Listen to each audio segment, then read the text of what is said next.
बहुत समय पहले एक समृद्ध राज्य था जिसका नाम विजयनगर था। ये राज्य अपनी खुशहाली, व्यापार और उन्नत तकनीकों के लिए प्रसिद्ध था। परंतु इस राज्य की सबसे बड़ी खासियत थी यहाँ की जादुई शक्तियाँ।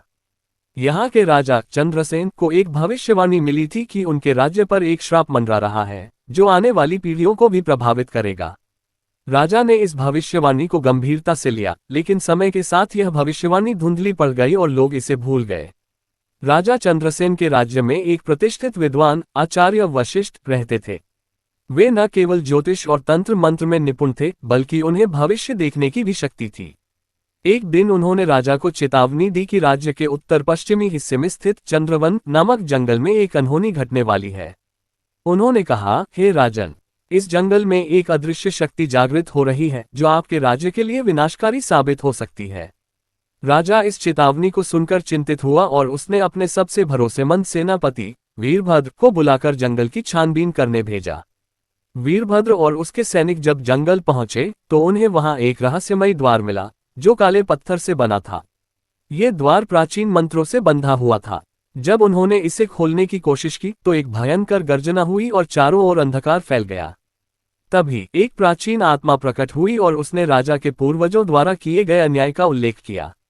राजा चंद्रसेन और आचार्य वशिष्ठ ने इस रहस्य को समझने के लिए एक विशेष यज्ञ किया, जिससे उन्हें पता चला कि द्वार के अंदर एक मणि छिपी है जिसमें श्राप की पूरी शक्ति समाहित है।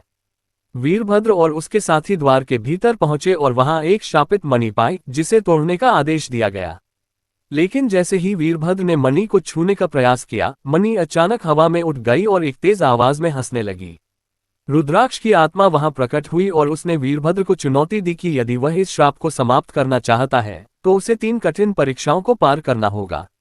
वीरभद्र ने बिना डरे स्वीकार किया।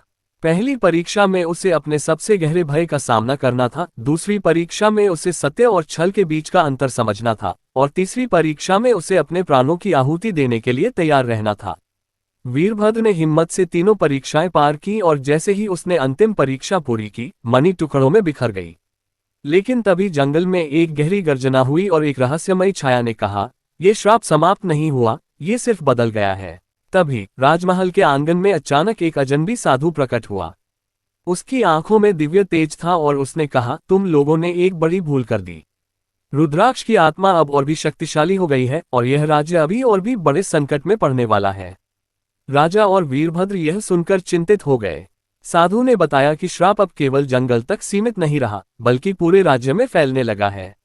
राज्य में अचानक अजीब घटनाएं होने लगी। पशु अचानक हिंसक हो गए, नदी का जल रक्त के समान लाल हो गया और कई स्थानों पर लोग गायब होने लगे।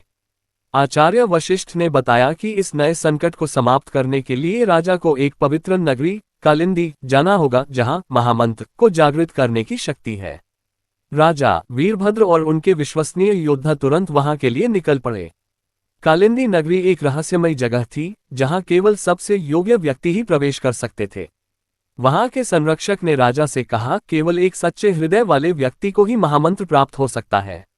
यदि तुम्हारा हृदय लोभ, भय या छल से भरा हुआ है तो तुम सभी नष्ट हो जाओगे। राजा ने अपने मन को निर्मल किया और एक गहरी साधना के बाद महामंत्र प्राप्त किया। लेकिन जैसे ही वे विजयनगर लौटे, उन्होंने देखा कि राज्य पहले से ही रुद्राक्ष की नई शक्ति के प्रभाव में था। अब अंतिम युद्ध की घड़ी आ चुकी थी। राजा चंद्रसेन, वीरभद्र और आचार्य वशिष्ठ ने मिलकर एक विशेष यज्ञ का आयोजन किया जिससे महामंत्र की शक्ति जागृत हो। लेकिन जैसे ही यज्ञ शुरू हुआ, रुद्राक्ष की आत्मा ने एक दैत्य रूप धारण कर लिया और युद्ध छिड़ गया। वीरभद्र और उसके योद्धा पूरी ताकत से लड़े, लेकिन रुद्राक्ष बहुत शक्तिशाली था। तभी राजा ने महामंत्र का उच्चारण किया और अचानक आकाश से दिव्य प्रकाश प्रकट हुआ। वह प्रकाश सीधे रुद्राक्ष की आत्मा पर पड़ा और एक भयंकर विस्फोट हुआ। जब धुआं हटा तो सबने देखा कि रुद्राक्ष की आत्मा हमेशा के लिए समाप्त हो चुकी थी। विजयनगर पर छाया श्राप अंततः समाप्त हो गया। श्राप के समाप्त होते ही पूरा राज्य खुशियों से भर उठा। जंगल फिर से हरा भरा हो गया, नदियां स्वच्छ बहने लगी और लोग फिर से सुरक्षित महसूस करने लगे। राजा चंद्रसेन ने वीरभद्र को राज्य का सबसे बड़ा सम्मान दिया और आचार्य वशिष्ठ का आभार व्यक्त किया। लेकिन जैसे ही सब कुछ शांत हुआ, राजा को एक रहस्यमयी संदेश मिला, श्राप समाप्त हो सकता है, लेकिन क्या लोभ और भय कभी समाप्त हो सकते हैं? ये संसार अभी भी रहस्यों से भरा हुआ है। राजा ने मुस्कुराकर उत्तर दिया, अगर कोई नया रहस्य उत्पन्न हुआ तो हम उसके लिए भी तैयार रहेंगे। अगर आपको ये कहानी अच्छी लगी है तो कमेंट में हर हर महादेव जरूर लिखना।